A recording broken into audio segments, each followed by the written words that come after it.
My guests this morning here on Jersey Magazine are Larry and Anne Marie Del Principe, and we want to talk about a breath for Alessandra. Larry, Anne Marie, good morning. We had you on back earlier in the spring.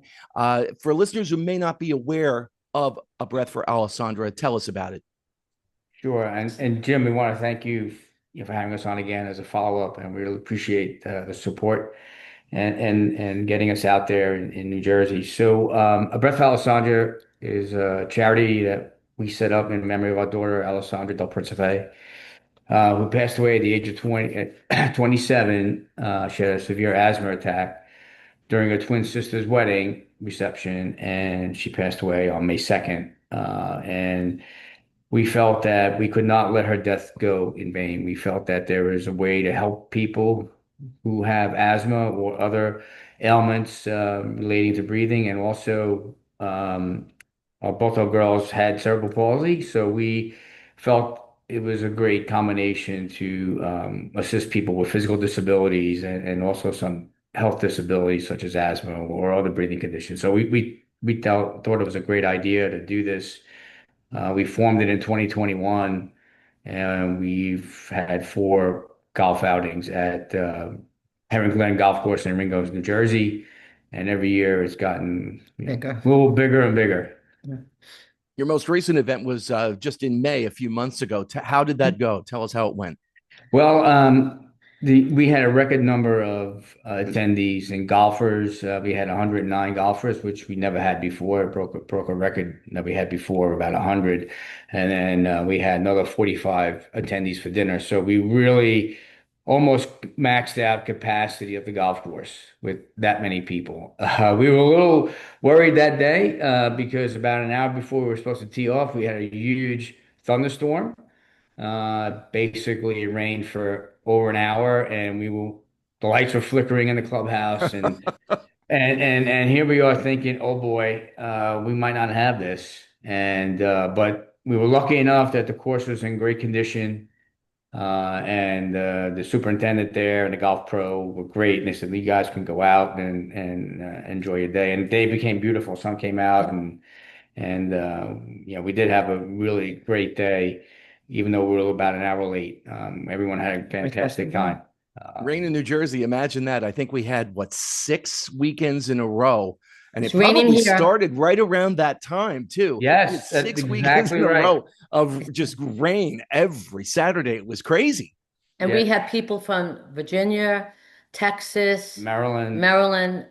So everyone who participated, so it wasn't just New Jersey people, they Yeah, were just people from different yeah, parts of yeah. the country. New York, Connecticut. So a lot A of our lot of people, friends. Florida, A lot of our friends, we have a few friends we met down here, and they in joined Virginia, and in. they drove up, and so that meant a lot to us, right? People coming up that we just met over the last couple of years down here Yeah. in Virginia. When you think about the impact that this has had in a very short amount of time, what comes to mind for you? You want me to? Wow. I think just the joy of hearing That were helping that we're people. helping people. This year we helped a woman in Long Island. She lost her Such a, 6-year-old daughter to a severe asthma attack. And we found out about it through a family friend of mine. And we reached out and we communicated, and we said, listen, this woman needs something to help her out with financially. financially, and also emotionally, because Yes. I talked to her a couple times, and she's a really, just like my wife, a very, very strong woman. And then we also helped the Hawk family out in Illinois, who they know a member of our board, Mike Sedalis, and their child had severe disabilities, and they needed some money for speech therapy and other issues. And we gladly help them. So just hearing the reactions that we get from these people we're helping makes a difference in our lives, that we're actually doing something In her name, that in her will name. continue to, we were not going to forget her. And I want people to remember her, even though they never met her. Just her name and the cause will just say, I wish I knew her, Yep. you know? And So there's she wanted to help yeah, people. she did. She always loved helping people, and especially kids. She loved children Mm. and animals. But this is the first year for us in Virginia, and we actually helped a high school student, Yeah. and she's going to Virginia Tech, and she Financial. had some issues with some physical disability issues, and we helped her out, and we also helped out a young man from Bridgewater High School. Yeah. So we're still local, but we're growing in other areas, and the word's getting out Yeah. there. The last time we had you on, we were talking about the Alessandra's law. What's the status of that?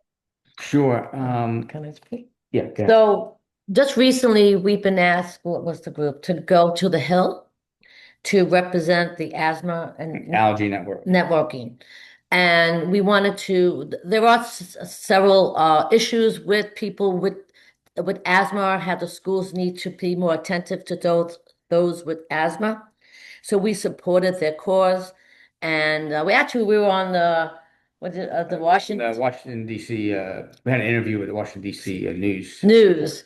And we also talked about Alessandra's law. And what basically it is when you have an event and you're hosting an event, it could be a wedding, a bar mitzvah, 316, where you have a large group of people.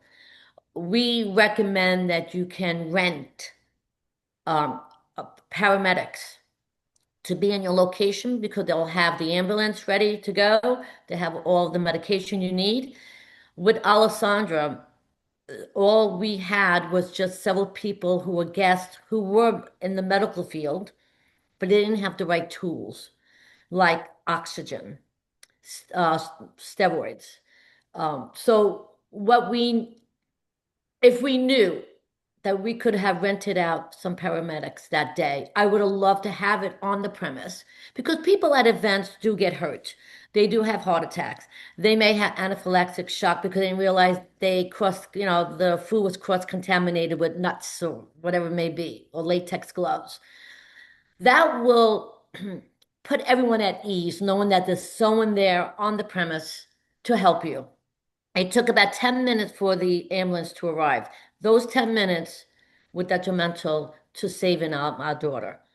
I don't want any family members to ever go through what we went through because the what ifs is always in the back of my mind. Why didn't I know we could do this? What if we had an ambulance there?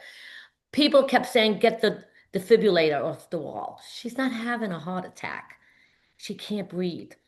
So if you have an event, we want the venue to advise people, hey, by the way, there are paramedics in your district that would like to be helpful. You rent them out, then you supplement their income, and you'll have peace of mind. That's all we really want. It doesn't cost the state anything. It just if you have a wedding, you have to have wedding insurance, which is like $400. If you are going to spend so much money on a wedding, what is another $400 to have paramedics on the premise? My mom was 94 years old at the time. God bless her, she's going to be turning 97.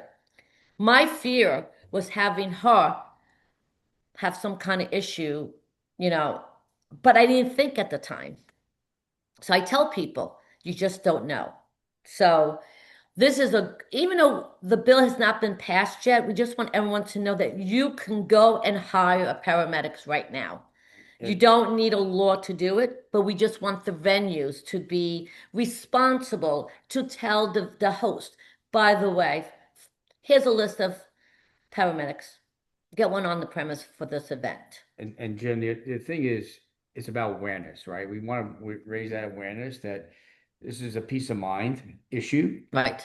and Anything can happen. anything can happen, right? We know that, and other people know that, and it's just bringing awareness. Hey, I can do this. I can have a little peace of mind because we at our golf outing this year, in the second year in a row, Yep. we had all the local EMTs Present. present at our golf outing because we have to practice what we preach, right?